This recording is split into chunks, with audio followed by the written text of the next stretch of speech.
I think that's the moment where it turned from who cares, these are just random people on the internet, to actually being scared because we were getting threats. This is The Payoff with me, Sylvia Jeffries, thanks to Belong Internet. Rachael, welcome. It's so great to have you here. Thank you so much for having me. I'm thrilled to be here. Well, you're a busy bee. You've got a lot on your plate at the moment, and I want to talk about Bouf, which is your latest project. But first I want to talk about the moment that first put you on my radar. Mm-hmm. So this was the Gen Z boss in a mini clip, right? It blew up online, and not for the reasons that you had expected. So you ended up facing this storm of misogyny, these online attacks, mostly coming to you from men on Twitter. And, you know, for the sake of our audience, this is a really cute, innocent, innocuous little clip, a TikTok trend that you were picking up on and doing with your colleagues. So take me back first to the clip and the reaction. What happened? I can't actually believe that it's been almost a year. My team and I were actually talking this morning saying, we're coming up to the 1 year of the Gen Z boss in a mini video. It was literally just that, a trend. Every week, you know, in the office, there's social media content being, you know, created 24/7, and it is often very spontaneous. And that was exactly how this video came about. It was a trend.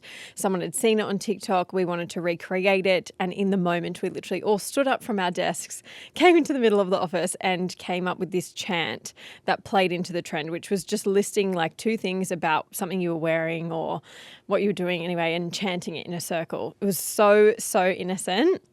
And to be honest, I didn't even think it was going to go that well. Like, this was a trend that we didn't create. Like, it was already taking off on TikTok and we were just participating in it. So there was no real reason for it to go like super viral, but it went pretty well, I would say, on TikTok overnight. We saw that it picked up massively in the early hours of the morning. So we knew that there was like some US traffic coming to it. And I think it got about 1 million views in maybe 24 to 48 hours. And it continued to track. And on TikTok, the commentary was like pretty tame. There were some people saying they thought it was a bit cringeworthy, nothing that we weren't used to, like nothing to write home about, no real story there. But it was on the Friday, we actually started getting messages from people's boyfriends, husbands, fiancés in the team who were on Twitter. Classic, like a lot of the females are not on Twitter. And they were saying, hey, you guys are popping up on my feed on Twitter. I was like, what's going on? And we started getting a bit of a change in tone in the commentary on our Instagram and stuff. And I jumped onto Twitter, and it had been reshared, the video. So taken off TikTok and Instagram and reshared onto Twitter or X. And it had been made into a meme. So it said something about, this is your HR department like 2 minutes after they do layoffs. It was something like that. And people on Twitter saw that and just thought that's what it actually was. Couldn't understand that it was a meme being taken out of context. And we just started getting absolutely torn to shreds on Twitter, which we were reading a lot of this commentary, and it was clearly coming from males in the US, like so far removed from our customer demographic. And honestly, some of the commentary was so far out of reality to us that we thought it was comical. People saying, you know, these women should go back to the kitchen, like this is why women shouldn't be in the workforce. And yeah, we kind of thought it was funny originally when we saw it. And so we decided to film the exact same video using the commentary on Twitter as like a clap back or like a ha-ha, what the hell's going on here? And so again, like we do most things, it was spontaneous. We got up, filmed the trend again with the backlash comments, posted it. And actually, I'm glad that we did that, because that sort of started to that was actually one of the things that got a lot of people on side. I always say if someone's making fun of you on the internet, the best thing you can do is like get in on the joke. Yep. And so we did that. And I think that video at the time was at about 28 million views on Twitter. But then over the weekend, it grew significantly in views. I remember Elon Musk even retweeted a post about it. Because Andrew Tate weighed in. Yes, that was the moment where everything turned. So on I think it was the Saturday that weekend, Andrew Tate actually published the video himself, not the meme. He took the original video and said, this is why, you should escape the matrix. Otherwise people like this are going to be your boss. And basically sent, I think he's got 7 million followers on Twitter, sent all of them our way onto all of the channels. That's where we really unleashed saw the trolls. Yeah, we saw a real increase even in customer service, like messages that we were getting through. And that's when it really shifted. And by probably about a week later on Twitter, that video had over 140 million views. Wow. So we're talking like we got basically turned into a worldwide meme. And it was really scary at that point when Andrew Tate posted it, because that's a very dangerous person on the internet. Very dangerous person who has a lot of influence over a lot of people. Yeah. Were you intimidated by that? Were you feeling threatened? Definitely. I think that's the moment where it turned from who cares, these are just random people on the internet, to actually being scared, because we were getting threats and we didn't know, how real they were. And obviously then that noise gets a lot louder when you get someone like Andrew Tate weighing in on the situation. So it really, we went into, sort of a mode of just making sure that we were trying to then, I guess, not add any fuel to the fire, try and get some eyeballs off it, almost like making sure the staff felt like they were well looked after and protected and supported. And that was, it all turned into like, okay, actually, how do we just make sure that everyone's okay in this situation? Because it's sort of a storm we're now going to have to ride through. How did it eventually simmer down in the end? There was a lot of media that came sort of for commentary, and initially a lot of the media that came out of it was quite negative, and a lot from the US as well, weighing in on why everyone, I think there were headlines like why this is the most hated video on the internet and all of these things. But it wasn't until maybe about midway through the next week that media started to really see the story there and the other side of the sort of, commentary, where it was like, how has this video unleashed such, uproar on the internet? And so we actually got really strong support from Australian media, and, we started being more vocal on, like, we didn't do anything wrong. Why is this happening? And our community came out massively to support us. So eventually we saw that, tide change, and people were really coming to bat for us. And a lot of people discovered us via that whole scenario. And so it sort of reaffirmed who our community was, made our community even more loyal to us because they weathered that storm with us. And ultimately, like, it did generate a huge amount of awareness for the brand. I just wish that the staff hadn't had to go through that, to get there. Well, and that's a really hard thing for you to navigate in your 20s as well, when you've got people of that level of influence, unleashing a really negative force onto you, onto your team, onto your brand. It's really intimidating. Yeah. What do you think that you've taken away from that experience now as a woman in business? I honestly think that in the middle of it, it was terrifying. And there was so many moments where we second guessed ourselves, in terms of, have we made the right move here? Have we done the right thing? But ultimately, by just being true to ourselves and sort of not backing down in a way, like, I look back at that clapback video and I think it was one of the best things we ever put out, because we sort of held our ground. And then we actually ended up opening a broader conversation around why there was this commentary around women in the workforce and making these TikTok trends, and that somehow meant that person maybe was a bit silly or not so good at their job. Like, why was that the case? It opened up a broader conversation. We even had like dads emailing us saying, I had a really, important conversation with my daughter around this and all of these things. And I think that's what I took away from it, was even though there was this huge storm, even though it felt so scary, like, standing your ground and actually standing for something and not backing down was one of the most powerful things we could have done in that scenario. And had I gone through it again, I probably would have been even braver. That was my takeout, was actually, even though you're scared, like, don't back down. I bet that has set you up now, though, to really know how to weather a storm, how to get through a difficult time, and not just professionally, but personally as well. Yeah. And I bet you're a lot stronger than you realised you were before that. Yeah, definitely. Built a lot of resilience. Yeah. Okay, so this was all happening when you were, at this time, the boss of TBH Skincare. Bouf hadn't yet arrived, and we'll talk about that in a moment. But tell to me about the initial stages of TBH Skincare. You were how old 23. when you launched? Yes. So what about when you, like, the research and development and all of that? When did that all start? Yeah, you know what? TBH, I never set out to start my own business. And I think for a lot of people, especially the younger generation coming through now, I think so many of them are keen to start up their own things and go into business. But I studied marketing at uni. I fell in love with marketing. That was all I ever wanted to do. I ultimately saw myself working in like big consumer goods, making big TV ads. And that was the dream. And I got my first full-time job out of uni in medical devices, which was not a sexy industry, but a very commercial one, taught me a lot. And I was in digital marketing for literally like things that go into people's bodies and surgery and infection prevention stuff. And we were marketing to surgeons, really. It was very regulated and very commercial.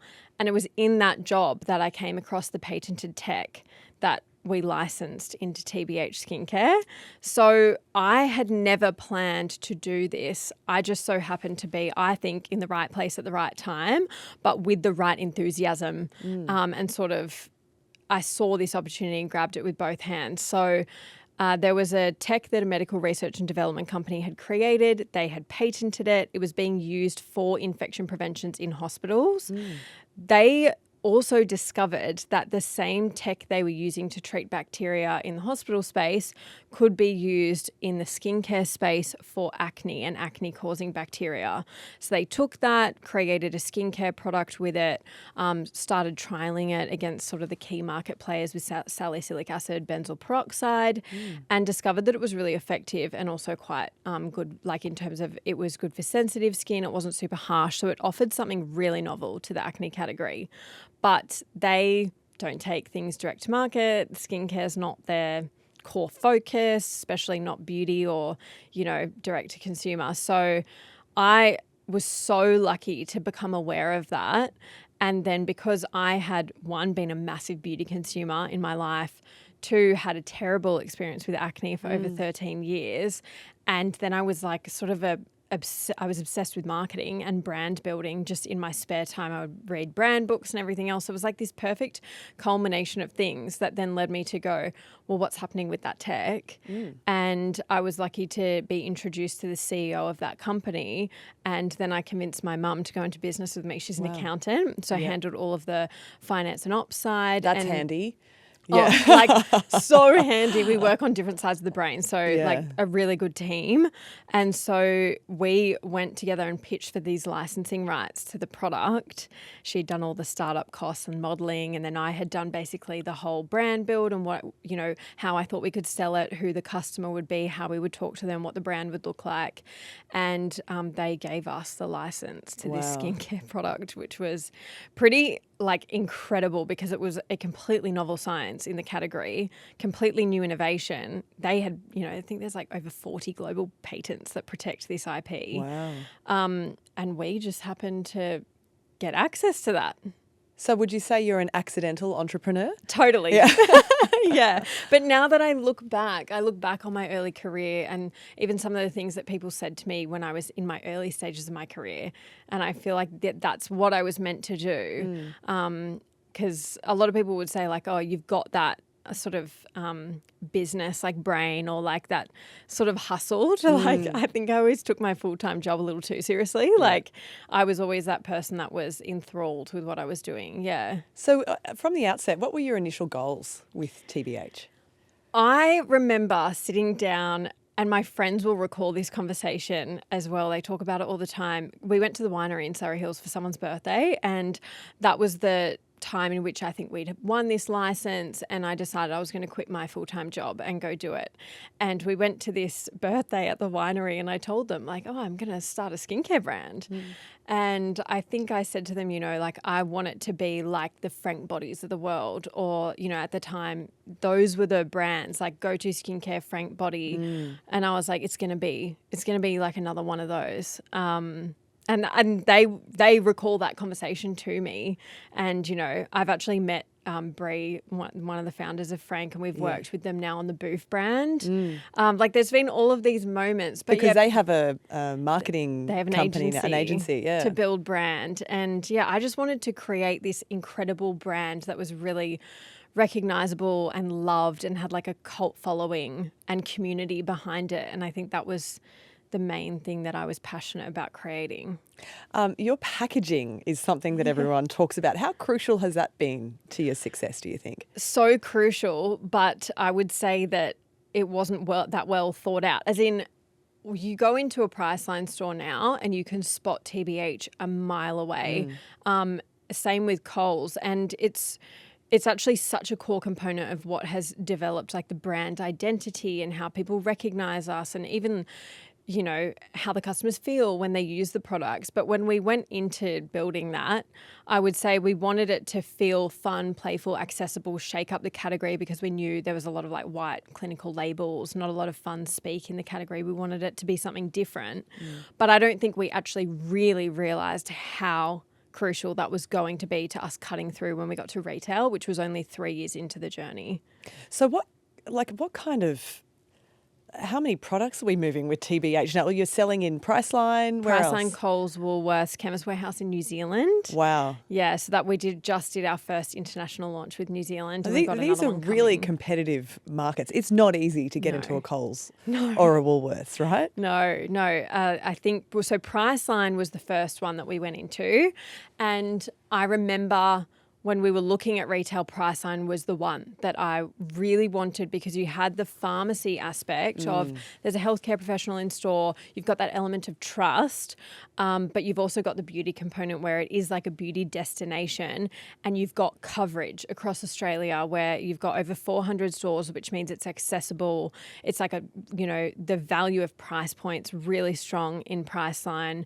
It's not overly aspirational, and it means even if you're in regional areas, you can access the product. And that was always so important for me, because I knew how good the tech was, and I was always of the opinion that it should be priced in a way and distributed in a way that was easy for people to access, because it was always about, let's just get it into people's hands. Those people that actually need it, how do we reach them?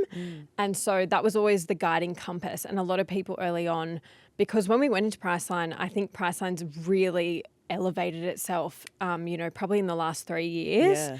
But when we went in, I think we were more of a new brand, like new, younger brand to go into Priceline. And some people did say to me, like, why not Sephora? Why not Mecca? But I think for me, it was always about how can we reach like that breadth of people, and we wanted to be mass, and we wanted to be for everyone, and we wanted people who had acne to be able to reach for these products and not feel like they were intimidated or had to really go out of their way to find it, that it was easy for them to access. Yeah. So you've just launched your second brand at the age of 28. Yeah. My God.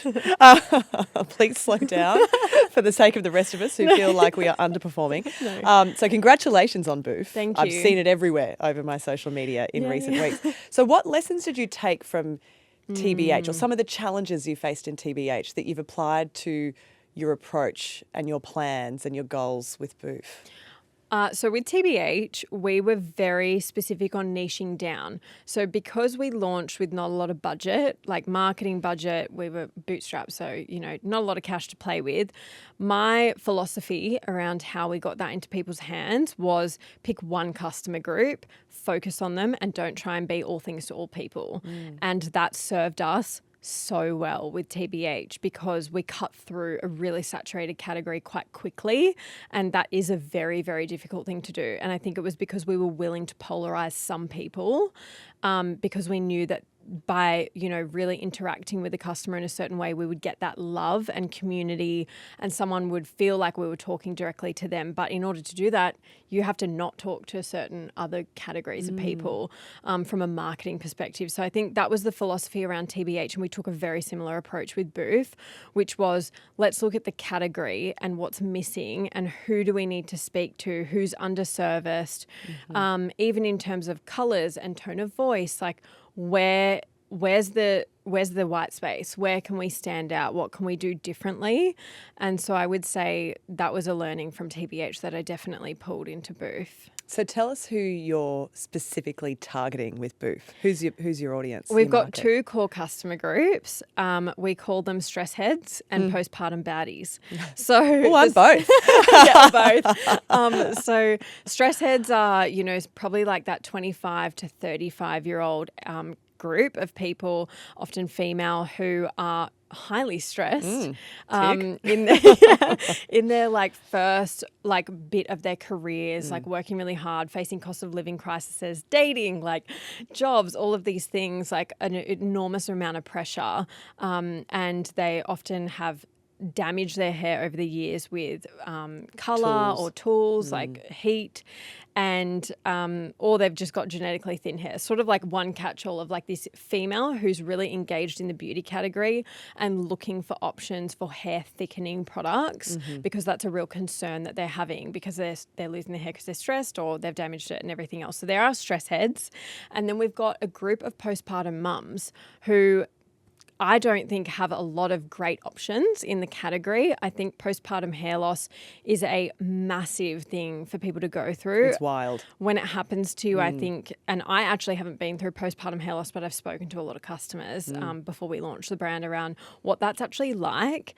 And I think you've got, a sleep-deprived mum, with a crying baby that's now losing clumps of hair. Oh, your entire body is depleted. Yeah. And it's showing through your scalp. You've got chunks coming out. I had 2 babies in very quick succession. Yeah, right. So I had the little regrowth there at the front and the corner both for 3 straight years maybe. Yeah, yeah. And people who get it really bad, like they lose a significant amount of their hair. Yeah. And so we wanted to give them like some control back in terms of, okay, I know that I can reach for this product, that it's going to work. It's, all natural, like all of these things that we felt like were missing for that postpartum mum. It's well priced. And so that was a really important customer group for us to capture as well with this. And so what goes into the science of creating a product like that? What's hilarious is this is actually such a similar story to TBH. So we were now working at York Street Brands. So TBH merged with another company called Boost Lab back in 2023. We created a new banner company called York Street Brands.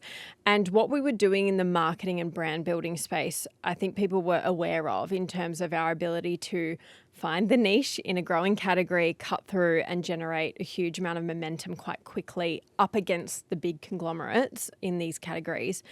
And there was a company that approached us because they recognized our ability to sort of, build brands. And I think it's really can't be understated. You can have an amazing innovation and an amazing product, but unless you understand the customer, how they want to buy it, how you're going to even get them aware of the product and the brand, stocking it in the right places, making it look, the way that they want it to in the packaging. If you miss a lot of those steps, you'll have an amazing product that never reaches someone.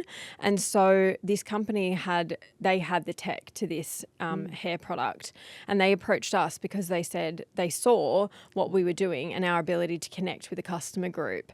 And they said, can we partner together? We can license this product to you, the tech. And so this tech comes out of Japan. So it was, I think there was a group of hair microbiologists who studied the role of FGF5 for about 7 years, came out of a uni study in Japan. And FGF5 is a protein that exists in your scalp, and its only role is to signal for your hair to fall out. And so they were working with all these different molecule combinations that came from nature to see if they could actually block that or silence that.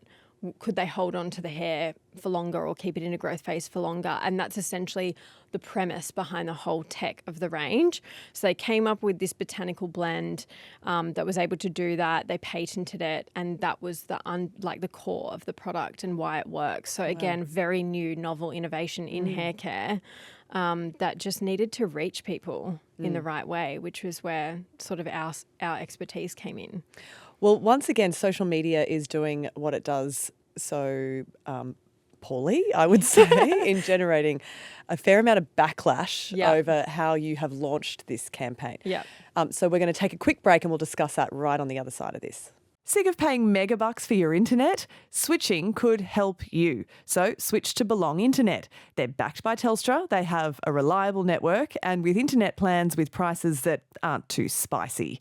Plus, you can change plans once a month and you're not locked in. For zippy internet at nifty prices, search Belong Internet. It feels good to belong. So we've launched Bouf. I say we as a part of the company. You've launched Bouf. And you launched with this campaign with Indy Clinton. Tell us about what the plan was with that. What was the idea behind engaging Indy Clinton and the look of the launch campaign? Yes. So one of the things we knew with, the creation of TBH and everything else, we had also sat down and spoken to our stress heads and postpartum baddies about creators that they were following and where they were finding product recommendations. And we knew that engaging with an influencer was a great way to generate awareness for a new brand. And so we had spoken to Indy middle to end of last year, and she had gone through a whole trial phase with the products. So it's really important for us that if we were to work with someone, that they had to have a really high level of trust with their community. Indy's not someone that works with a stack of brands. Like, she's quite selective in who she works with. And so we knew that if we could work with someone like Indy and prove a result, that we'd have a really strong foundation in terms of launching this brand. But the way that we always work with talent is that we want them to almost become like a part of the team. And so we took that same approach with Indy, which has sort of evolved now since then. But she trialed the product and she saw incredible results, but it took probably about 3 months. And so she got 3 months in and was like, this is incredible. We locked her in to sort of work long term together. And that was the whole premise behind the launch of the brand, was let's work with someone really trustworthy who's got the relevant audience and who, buys into the product as much as we do. And that was Indy. And she had documented her entire trial. So we had step-by-step, progress week by week of what was happening to her hair while she was using these products. And so that part of the launch was, okay, well, we've got our organic sort of piece of content. The way we work with influencers, we leave them to communicate in whatever way they want to with their audience because they know their audience best. So Indy had that content. How she wanted to leverage that or, talk to them on her own TikTok page was sort of up to her. And then in terms of our brand launch, we wanted to sort of create this really identifiable brand in market that was playful and a bit retro and quite chic.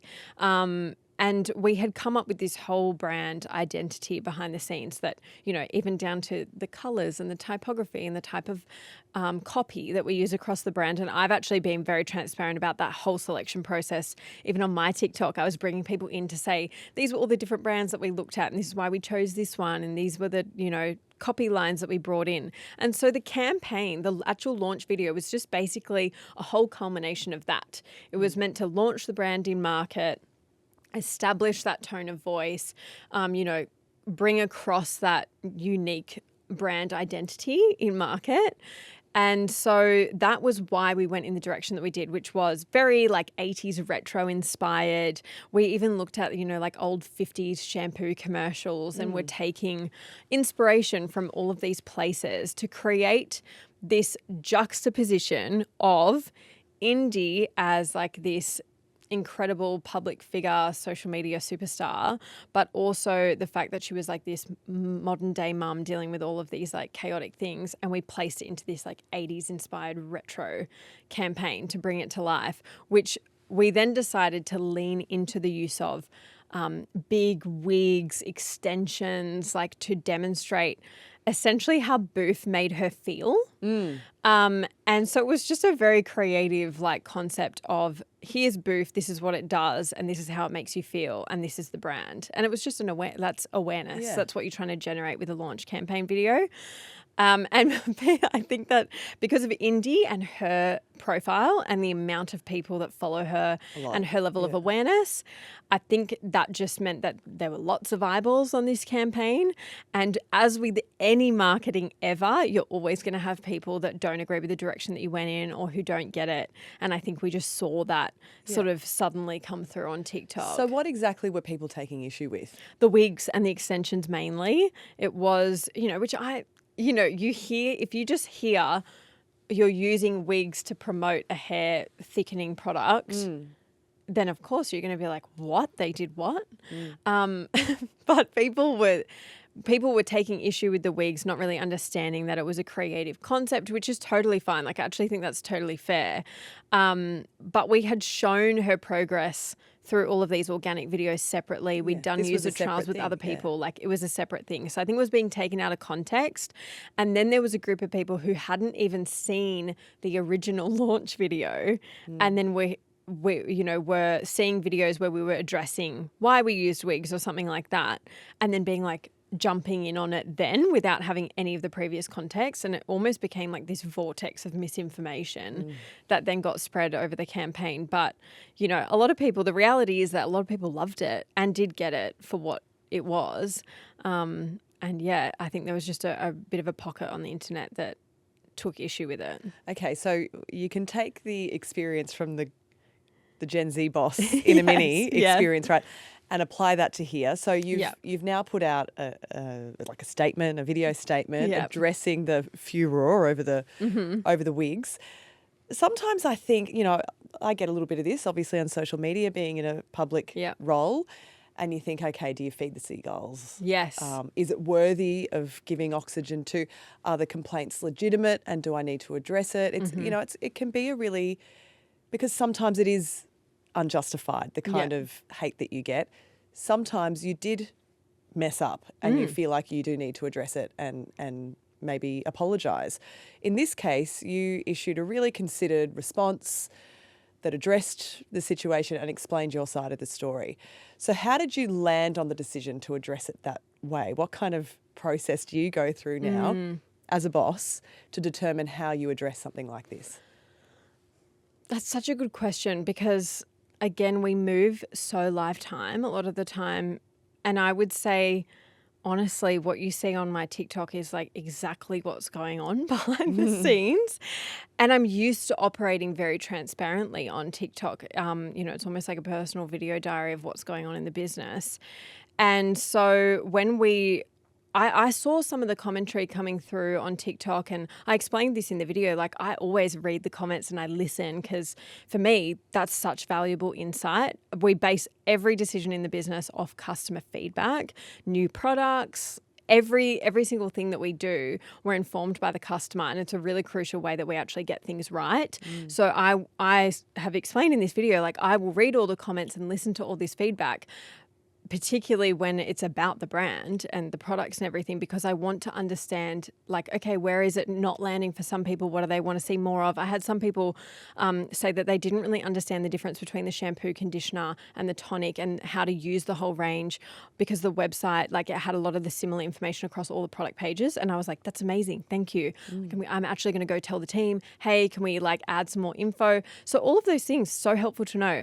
But in the video, it was just about getting to the bottom of, like, I think there were 3 or 4 things that I'd seen in terms of common themes coming through that I was like, okay, people want more information. They want more context. I'll give it to them. So I sort of just made a video saying, you know, we've had a lot of feedback, probably the biggest volume of feedback on any launch or anything that I've ever done. And the difference, I guess, between this one and Gen Z Boss and a Mini was that this was actually about the brand and the products. And a lot of it was coming from, I guess, the customer group. And so I was really I really care what people are saying and think when it's coming directly from the customer. So I wanted to give them the information that they were looking for. But then when I saw continuing on was this snowball of misinformation. And I said also in my video, my other follow-up video that I then did after that was, it's like things are being repeated over and over and over again in the comments until they kind of feel like fact, even though they're not. Well, and I they're saw something like people saying, oh, this is just Rogaine repackaged or something. Oh, right? yeah, it's snake oil, it's this, that and the other. It doesn't even work. They're preying on innocent people. And I had shared the entire background on how we license the tech, what science went into it, but people didn't, I think this is where you go, well, what do you feed into? What do you not? And I think that was the really valuable insight this time round for me was I came out with a second video that sort of said, okay, there's a lot of misinformation being spread. I said, silence can feel like permission a lot of the time. And I am someone in my personal life even that I will always have a dialogue around like what's going on. If something's bothering me, I'm so not conflict averse in my personal life. Like I'll lean in and like have a conversation about it. And so that's almost what I was doing with this second reply video, saying like, okay guys, it's a bit much. And I think that video also got taken out of context, and it was a good learning for me of, okay, maybe not everything needs a reply. Yeah. And, sometimes people don't want to be convinced otherwise. And actually those people giving that feedback, they actually aren't your customer. They're never going to buy. And so you don't really need to give them the answers. Whereas I was really feeling like I cared about what the customer thought, but I had to draw a line somewhere and be like, okay, that doesn't need any more oxygen because I've given everything that I can. And therefore I can't do anything more. And so you kind of then just need to know when to move on. Gosh, you really have seen the good, the bad and the ugly of social media, haven't you, already? Yeah. At this, relatively early stage in your career, despite what you've already achieved. It's so enormous. I mean, it's a necessary tool if you're trying to promote something, isn't it, in this day and age, especially if you're trying to reach a younger audience. If there's someone listening to this who wants to start a business and they're trying to, set things up and get themselves noticed, what would be your one piece of advice for generating traction on social media? I think a lot of people will see what's worked for other people on social media and want to replicate it. And I think the one thing that will make your content work on social media is when it's unique to you. And I always say this to business owners is no one has your story. There's a one thing that you have that is different from everyone else's. So just tell it. And I think a lot of people can get caught up in, almost looking sideways a lot of the time at what other people are doing. And I always say just, if you are sharing authentically, then I feel like that's always the best path forward. But you do also at the same time need interesting things to be going on in your business. So it's sort of, knowing how to construct it in a way that's interesting for someone to watch. Like what's the purpose of the content and knowing that, not just putting content out for content's sake, but then doing it in a way that's like unique to you, because that's actually the one thing that will make you cut through. Yeah, that's very wise. Just do you. Yeah. On a personal level, so here at The Payoff, obviously, we're really focused on financial security for younger generations who face really unique hurdles, I think, to long-term financial security. And I'm interested to know, for you as a woman, what does financial independence mean to you? How important is that to you? Oh, I think hugely important. Even when you look at, and I have this conversation in my office actually because I employ so many young women, and I think financial literacy is everything in terms of it's probably the number one thing that keeps people in abusive relationships. And so I think being financially literate and having control over your finances is so important so that you can make decisions in your life, freely. So I would say for me, outside of the business, have been on quite a steep learning curve. I think the business really helped me because I had so much insight commercially into how a business works.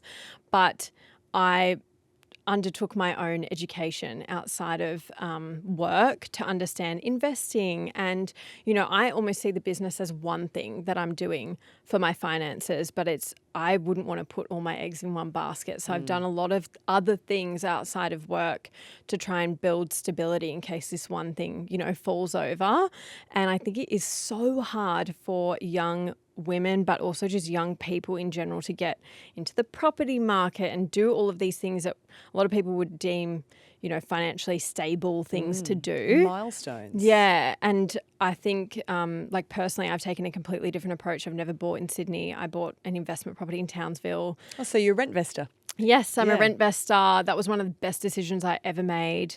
And so, I've done things my own way outside of work to make sure that, financially I feel secure, but in my own way because I went through my own education. And if I'd listened to everything that everyone else was telling me, I actually wouldn't have made those same decisions. So there's nothing more empowering than educating yourself when it comes to finances. And do you talk about this stuff with your girlfriends? Yes. What are some of the big conversation starters for you and your friends when it comes to personal finance? Well, I think the property one is massive, and also everyone's circumstances are different. You know, a lot of people may have help from parents or things like that. And so everyone's circumstances are so different. And it's really interesting, even in your friendship group, when you've got people in different circumstances all trying to relate to each other around this topic of finances. But I have sent certain podcasts to multiple friends, particularly around the property, like the Equity Mates podcast I've sent around to my friends. I've sent them books, I've sent them links. And I think that conversation and taking a real interest and being open and transparent about it is like you're all like equipping each other with these gems of knowledge. And I've learned so much from my friends, and then I've been able to, you know, impart what I've learned to them. And so it's such an important, it's like breakfast conversation really. And I've spoken to the girls in my office about it as well, because I've heard little things in passing where they'll say, I'm too dumb to know that, or, they might leave it up to their partner to decide something. And I'm like, no. Like we need to upskill. Good. And our CFO, who's my mother, obviously a very financially literate human being, has offered to, run budgeting workshops with the team in the office and stuff, because she was also a massive part of me becoming financially independent and, feeling in control of my finances, budgeting, all of these things. Yeah, she really helped. How good's your mum? Yeah, she's the best. Okay, so as a Gen Z boss who employs a lot of Gen Z women, what would be your advice to an employer out there on how to retain and motivate Gen Z workers?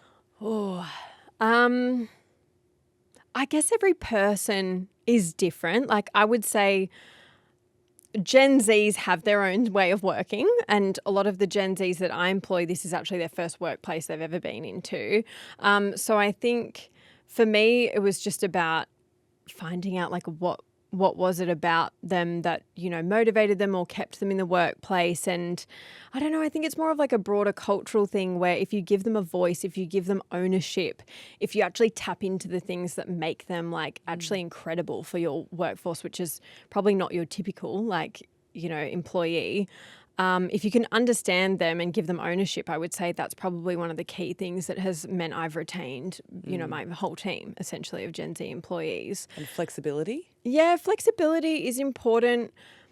Again, I don't know whether it's a little bit stereotyped though with Gen Zs. Like I've seen my employees, come into the office more days because they want to be there. Well, or you're a pretty fun boss. Yeah. But I think that's also part of it. It's like give them the right environment. Yeah. If they don't want to come into the office, find out why. And that is my advice, is ask the questions, like actually understand what is it that means they want to work flexible. Yeah. Is it childcare? Is it? Yeah, because then you can address all those things or, that's where I say like get to the bottom of the person because I think that they can be so quickly written off, as a generation or whatever. But from what I've seen from my Gen Z employees, that they're some of like the most hardworking and like, I don't know, like they deeply care about their work. Yeah.